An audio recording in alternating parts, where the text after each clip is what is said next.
যেটা বলবো সেটা হচ্ছে যে দেখুন, পালক বা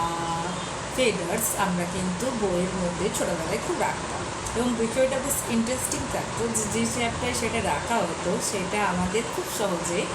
লং টার্ম সময় কিন্তু মনে থাকতো। তাহলে এই যে আমরা পালক বা ফেডাস বইয়ের মধ্যে রাখতাম, আজ পর্যন্ত রাখার একটা হ্যাবিটস আছে, তা ভবিষ্যতে সেটা আরও বৃদ্ধি পাবে। এই ছোট্ট একটা ফর্মুলা পরবর্তীকালে অ্যানালাইজ করে বুঝতে পেরেছি যে ফেডাসের সাথে একটা এঞ্জেল বা আমরা দেবদূত বলে যেটা স্বীকৃতি দিয়ে থাকি তার একটা ডিপলি কানেকশন থাকে। তাই যে চ্যাপ্টার বা যেই বুকসের মধ্যে যেই ওয়েতে রাখা হয়ে থাকে, যেমন কালার ওয়েতে, অর্থাৎ বিভিন্ন রকম, কোনটা রেড, কোনটা ইয়েলো, কোনটা আবার গ্রিনস, কোনটা আবার গ্রে কালার, প্রত্যেকটা কালার এবং তার ফেডাস অনুসারে যেই বুকে যেই চ্যাপ্টারে রাখা থাকে ঠিক সেরকমই কিন্তু একটা বেনিফিটস পাওয়া যায়। যেমন স্যার একটা এক্সাম্পল,